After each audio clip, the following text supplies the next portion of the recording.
Hello नमस्कार दोस्तों। आज 10 फरवरी दिन शनिवार 2024 हो गया। चलिए बात करते हैं आज की अहम और तमाम बड़ी खबरों की। भारत के प्रधानमंत्री नरेंद्र मोदी बोले 2014 से पहले देश कंगाली की राह पर था। ग्लोबल बिजनेस समिट में पीएम बोले यह भारत का समय एक्सपोर्ट बढ़ रहा है और महंगाई कम हो रही है। 2014 से पहले 10 साल में देश जिन नीतियों पर चल रहा था वह वाकई देश को कंगाली की राह पर लेकर जा रही थी। संसद में हमने भारत की आर्थिक स्थिति को लेकर एक श्वेत पत्र पेश किया है। आज उसकी चर्चा भी चल रही है। ये श्वेत पत्र जो आज लेकर आया हूँ उसे मैं 2014 में ला सकता था।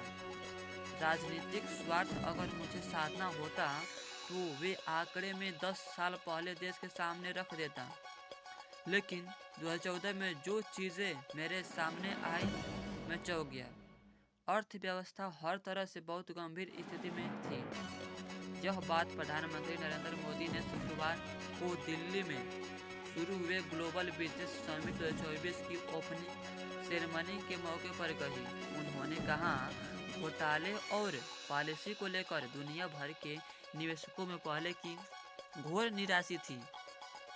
अगर मैं उस समय इन चीजों को खोल देता, 10 साल में देश गलत जिन नीतियों पर चल रहा था वह विश्वास वाकई देश को कंगाली की राह पर लेकर जा रही थी। अब नहीं बचा। 10 साल में देश राजनीतिक तौर पर जिन नीतियों पर चल रहा था वह वाकई देश को कंगाली की राह पर लेकर जा रही थी। कहती है कि 10 साल में देश करो, लेकिन जिन नीतियों पर चल रहा था वह वाकई देश को कंगाली की राह पर लेकर जा रही थी। पीएम मोदी की 5 बातें।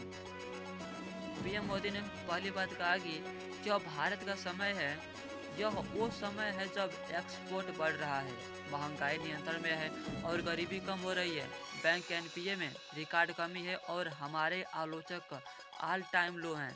भारत के सामर्थ्य को लेकर दुनिया में ऐसा पॉजिटिव सेंटीमेंट पहले कभी नहीं था। वहीं दूसरी बात का है कि कोरोना महामारी और उसके बाद का कालखंड पूरे विश्व के लिए बड़ी परीक्षा बनकर आया था। किसी को पता नहीं था कि हेल्थ और इकोनॉमी से निपटा कैसे जाए। उस संकट की घड़ी में सीना तान कर लोगों के सामने खड़ा रहा था। मैंने जान बचाने को प्राथमिकता दी थी और कहा था कि जान है तो जहान है। वहीं तीसरी बात का है कि हमारी सरकार ने व्यवस्था में पारदर्शिता और टेक्नोलॉजी लाकर देश के पैसे बचाए हैं। कांग्रेस सरकार के समय कागजों में 10 करोड़ ऐसे नाम चले आ रहे थे जो फर्जी लाभार्थी थे, ऐसे लाभार्थी जो कभी पैदा ही नहीं हुए। हमने ऐसे 10 करोड़ नामों की कागजों से हटाया। वही चौथी बात कहे कि 7 दशक पहले से हमारे यहाँ गरीबी हटाओ के नारे दिन रात जाते रहे। इन नारों के बीच गरीबी तो हटी नहीं। तब की सरकारी ने गरीबी हटाने का सुझाव देने वाले इंडस्ट्री जरूरी खड़ी कर दी थी, क्योंकि इससे कमाई होती है। 2014 के बाद जब गरीब का बेटा प्रधानमंत्री बना तब गरीब के नाम पर चल रही इंडस्ट्री पर ठप हो गई। मैं गरीब घर से निकला हूँ तो पता है कि गरीबी से लड़ाई कैसे लड़ी जाती है। वहीं पांचवी बात भी कहे, हमारे तीसरे टर्म में देश इकोनॉमी में तीसरे नंबर पर पहुँच जाएगा। मैं यह बात देना चाहता हूँ कि तीसरे टर्म में और भी बड़े फैसले होने जा रहे हैं।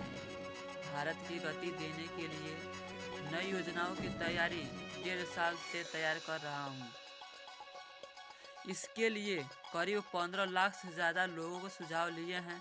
नया भारत सुपर स्पीड में काम करेगा।